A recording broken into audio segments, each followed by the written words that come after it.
मेरे ख्वाब किस्त नंबर 5 आखिरी किस्त। फजर की अजान के साथ ही इसकी आंख खुल गई थी। चंद लम्हों तक तो इसे समझ ना आया कि वो कहाँ है। दफातन इसकी निगाह अपने बराबर सोए हुए शाहमीर पे पड़ी और अगले ही पल याददाश्त के पर्दे पर रात का मंजर घूम गया। सर झटक कर धीरे से अपना हाथ इसके हाथ से निकाल कर गुस्ल की नीयत से वॉशरूम की जानिब बढ़ी। नमाज पढ़कर दुआ के लिए हाथ उठाए। या अल्लाह तू रहम करने वाला है, बस मुझ पे रहम फरमा दे, हिम्मत दे, मुझे तेरी रज़ा में राज़ी रहने की तौफीक दे, अपने माँ बाप की इज़्ज़त की लाज रखने का हौसला दे मुझे मालिक। हाथ उठाए वो दुआ कर रही थी और आंसू रवा थे। 5 माह बाद बिस्मिल्लाह, मेरी गुड़िया आई है, आओ आओ। सलमा बेगम ने दरवाजे से दाखिल होती हरीम को देख कर कहा, अस्सलाम वालेकुम मामा। आगे बढ़कर सलाम किया। वालेकुम अस्सलाम, और फिर इसे साथ लगाए अंदर दाखिल हुई। इन 5 माह में बहुत कुछ बदल गया था। एहसन और अहमद स्टडी के लिए लंदन जा चुके थे। दादी मज़ीद गोशा नशीन हो गई थी। अरे शामीर नहीं आया क्या? सलाम के बाद दादी ने पहला सवाल किया। दादो, इन्हें काम था कोई तो मुझे छोड़कर गए हैं, शाम को आ जाएंगे लेने। नज़र चुरा कर बोली, मामा भूख लगी है, प्लीज़ कुछ मज़ेदार सा बना दें। जल्दी से बोली, कहीं कुछ और ना पूछ लें। हाँ अभी बनाती हूँ, तेरी पसंद का खाना। सलमा बेगम खुश थी। बेटी की शक्ल एक माह बाद देखी थी। मैं भी तुम्हारी मदद करवाती हूँ। हिना बेगम उठ गई। हरीम, क्या बात है पुत्र? दादी की जहानदीदा नज़रों ने कुछ ही देर में इसका एक्सरे कर लिया था। सो इनके जाने के बाद बोली, कुछ भी नहीं दादो। उठती हुई बोली, तू खुश है ना वहाँ? और वो रुक गई। पलटकर एक नज़र नुसरत बेगम को देखा और बिना कुछ कहे मुस्कुराकर बाहर को चल दी, जबकि नुसरत बेगम ने दिल थाम लिया। या अल्लाह, खैर की खबर रखना। शाम को सब लोग ऑफिस से लौटे तो हरीम को देखकर बहुत खुश हुए। रात के खाने की तैयारियां अभी सलमा और हिना बेगम ने शुरू कर दी थी। आखिर को दामाद जो आ रहा था, हमारे लिए कभी इतना एहतमाम नहीं किया और अब बेटी दामाद के लिए न जाने क्या क्या बन रहा है। फारूक साहब कदरे ऊंची आवाज़ में बोले और किचन में बिजी सलमा बेगम मुस्कुरा दी। चाची, कुछ जलने की बू आ रही है। बसी बोला तो सबके साथ हरीम भी मुस्कुरा दी। हरीम बेटा, शामीर कब तक आएगा? 9 बजने वाले हैं। मजीद साहब ने वॉल क्लॉक की तरफ देखते हुए कहा, पता नहीं ताया अबू, तो बेटा कॉल करके पता तो करो। प्यार से बोले तो इसने सर हिला दिया। जब से आई थी अपना फ़ोन जो शाहमीर ने दिलाया था ऑफ किया हुआ था। तभी लैंडलाइन की घंटी बजी। हिना बेगम जो करीब ही खड़ी थी, इन्होंने फ़ोन उठाया। दूसरी तरफ शाहमीर था। मैं हरीम को बुलाती हूँ बेटा। नहीं आंटी, बस आप इसे बता देना मैं एक केस के सिलसिले में 2 दिन के लिए पिंडी जा रहा हूँ। अगर इसे घर जाना हो तो जा सकती है, अगर वहीं रहना चाहे तो भी मुझे कोई एतराज़ नहीं। जल्दी से बोला, जबकि हरीम अपनी जगह फ्रीज हुई हिना बेगम के चेहरे को देख रही थी। अच्छा बेटा, मैं बता दूंगी। और दूसरी तरफ से कॉल काट दी गई। हिना बेगम ने सबको इसके ना आने की वजह बता दी थी। शहर का जाना माना वकील था, सो सबको इसके काम की नोयत का अंदाज़ा था। खाना खाने के बाद कुछ देर खुशगपियों के बाद सब नींद से बोझल आंखें लिए अपने अपने कमरों की तरफ चल दिए थे। एक हरीम थी जिसकी आंखों से नींद कोसों दूर थी। खाना भी ढंग से ना खाया था। एक अजीब सी बेचैनी और वहशत इसे महसूस हो रही थी। दिसंबर की ठिठुरती रात थी। अपने गिर्द शॉल लपेटे वो बाहर आई। सरधा बाग के झोंके ने इसका इस्तकबाल किया। नुसरत बेगम के रूम की लाइट ऑन देखकर इनकी जानिब चल दी। दादू, सो रही हैं क्या? करीब जाकर बोली। अरे नहीं, बुढ़ापे में कहाँ नींद आती है। तुझे नहीं आ रही नींद? इसे पास बिठाते हुए बोली। नहीं दादो, पुत्र हिना ने बताया था मुझे। शामीर ने तुझसे बात नहीं की? क्या बात है? कोई मसला है तुम दोनों के बीच? नहीं दादो, ऐसा कुछ नहीं है, झुंझलाकर बोली। फिर क्या बात है, बता ना मेरा बच्चा। दादो, मेरे ख्वाब। इनकी गोद में सर रखते हुए बोली।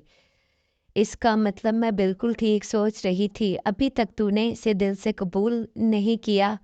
اور وہ چپ رہی۔ دیکھ پتر، میاں بیوی گاڑی کے دو پہیوں کی طرح ہوتے ہیں، اگر ایک ٹھیک ہو اور دوسرا ذرا سا بھی خراب ہو جائے تو گاڑی نہیں چل سکتی۔ اسی طرح میاں بیوی کا رشتہ ہوتا ہے۔ اور جہاں تک بات ہے شمیر کی بات نہ کرنے کی، تو اس کی بھی ذمہ دار تو خود ہے۔ اور حریم چونک کر انہیں دیکھنے لگی۔ میں کیوں دادو؟ میں نے تو کچھ نہیں کیا۔ بیٹا، یہ جو مرد ہوتے ہیں نا، یہ بیوی سے پیار کی امید رکھتے ہیں، وہ چاہتے ہیں جیسا پیار وہ دیں ویسا ہی بدلے میں انہیں ملے، ورنہ یہ بدگمان ہونے میں وقت نہیں لگاتے۔ اور پتر، اگر مرد بدگمان ہو جائے نا تو عورت کہیں کی نہیں رہتی۔ اس کے بالوں میں ہاتھ پھیرتے ہوئے بولی۔ اور یہ خواب خیال، یہ سب فلموں اور ڈراموں کی باتیں ہیں۔ اگر رب نے تجھے گوری چمڑی دی ہے تو شاہ میر کو بنانے والا بھی تو وہی ہے نا۔ کیا ہوا جو تھوڑا سا سانولا ہے؟ تیرے سے پیار بھی تو بہت کرتا ہے نا۔ پر حریم کی آنکھوں کے آگے اس کا ویلہانہ انداز گھوم گیا تھا۔ دل میں کہیں شرمندہ ہوئی، اس کے پیار کے بدلے اس نے کیا دیا تھا اسے؟ صرف سرد مہری، روکھا پھیکا رویہ، صرف اس لیے کہ وہ سامرا تھا۔ کبھی حبشی لوگوں کی طرف دیکھ اور شکر کر رب کا، باقی وہ کتنی ناشکری ہو گئی تھی۔ رافع بھائی، مجھے گھر تک ڈراپ کر دیں گے پلیز؟ ناشتے کی ٹیبل پر حریم بولی۔ فاروق اور مجید صاحب وسیع کے ساتھ آفس کے لیے نکل چکے تھے، جبکہ رافع بھی تیار تھا۔ کیوں؟ شامیر نے تو پرسوں آنا ہے نا؟ تم نے کیا کرنا ہے جا کر؟ رافع حیرانی سے بولا، جبکہ دادی ہنا اور سلمہ بیگم حریم کو دیکھ کر مسکرا رہی تھی۔ بس میں جاؤں گی، کپڑے وغیرہ بھی نہیں لائی اور گھر بھی اکیلا ہے، ایک رات میں ہی سمجھدار ہو گئی تھی۔ فکر مت کرو، گھر کو اکیلے ڈر نہیں لگتا۔ بیٹھی رہو ادھر چپ کر کے۔ رافع، لے جا، کیوں ستا رہا ہے؟ دادی بولی۔ مگر دادو، حریم جاؤ بیگ وغیرہ لے آؤ اپنا، ہنا بیگم بولی اور سلمہ نے بھی تائید کی۔ لو جی، یک نہ شدھ تین شدھ، چلیں جی کر دیتا ہوں ڈراپ۔ رافع ٹھنڈی سانس بھر کے بولا۔ اپنے گھر آ کر اسے یکایک سکون کا احساس ہوا، رات والی بے چینی وحشت غائب ہو گئی تھی۔ یہاں آ کر اس نے اپنا موبائل فون آن کیا، چارجنگ پہ لگایا اور گھر کے کاموں میں جٹ گئی۔ ماسی صبح شاید گھر کو لگا تالا دیکھ کر جا چکی تھی۔ 12 بجے تک سارے کام نپٹائے، کاموں سے فارغ ہو کر شاور لیا، کھانا کھا کے تھوڑی دیر آرام کی نیت سے لیٹی۔ آنکھ کھلی تو مغرب کی اذانیں ہو چکی تھی۔ نماز سے فارغ ہو کر موبائل دیکھ کر کوئی میسج، کوئی کال نہیں، دل کو عجیب سا لگا۔ کہاں ہیں آپ؟ کب تک آئیں گے؟ میسج سینڈ کیے 2 منٹ ہی ہوئے تھے کہ اسکرین پہ شامیر کا نام چمکنے لگا۔ ہیلو، جلدی سے بولی۔ ہیلو بی بی، آپ کون؟ دوسری طرف سے ایک اجنبی آواز ابھری۔ جی میں حریم، یہ میرے ہسبینڈ کا نمبر ہے، پلیز ان کو فون دیں۔ دل کو کچھ ہوا۔ ایڈوکیٹ شاہ میر شاہ نام ہے نا آپ کے ہسبینڈ کا؟ جی ہاں، پلیز ان کو فون دیں۔ بی بی، ان کی گاڑی کا یہاں ہائی وے پہ ایکسیڈنٹ ہو گیا ہے، ان کو زخمی حالت میں سٹی ہاسپٹل لے گئے ہیں۔ دوسری طرف سے اطلاع دی گئی۔ ادھر حریم کے ہاتھ سے موبائل فون چھوٹ کر ماربل کے فرش پر گر پڑا اور وہ ننگے پاؤں ننگے سر روتی ہوئی باہر کی جانب دوڑی۔ حواس ساتھ چھوڑتے جا رہے تھے۔ گیٹ تک پہنچتے پہنچتے وہ ہوش و حواس کی دنیا سے بیگانہ ہو چکی تھی۔ ہوش آیا تو وہ اپنے کمرے کے نرم و ملائم بیڈ پر تھی، تبھی اسے شامیر کا خیال آیا اور ایک جھٹکے سے اٹھ کر کھڑی ہوئی، مگر اسے مسلسل گھومتے سر نے اسے دوبارہ بیٹھنے پہ مجبور کر دیا۔ شامیر پھوٹ پھوٹ کے رو دی۔ حریم، کیا ہوا؟ حریم، یہاں دیکھو میری طرف۔ شامیر دودھ کا گلاس سائڈ ٹیبل پر رکھا۔ اسے اس طرح روتا دیکھ کر وہ پریشان سا ہو گیا تھا، اور جب اس نے نظر اٹھا کر شامیر کو دیکھا تو ایک دم روتے ہوئے اس کے گلے لگ گئی۔ شامیر، مجھے چھوڑ کر مت جانا پلیز۔ اس کے گلے لگی وہ اس کی شرٹ کو اپنے آنسوؤں سے بھگو رہی تھی۔ حریم، ریلیکس، میں کہیں نہیں جا رہا، یہیں پہ ہوں، سنبھالو خود کو۔ کیا ہو گیا ہے تمہیں؟ اسے خود سے الگ کر کے اس کا سفید چہرہ جو اس وقت ہلدی کی مانند زرد ہو رہا تھا اپنے مضبوط ہاتھوں کے حالے میں دیکھ کر بولا، اور وہ اسے नम आंखों से बेयकीनी की कैफियत में देखने लगी।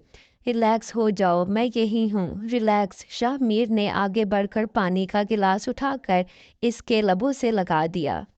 अब बताओ क्या हुआ है? मैं आया तो तुम गेट पे बेहोश पड़ी थी, क्या हुआ था तुम्हें? और फिर जवाब में हरीम ने फ़ोन कॉल का एक्सीडेंट का बताया और फिर रो पड़ी।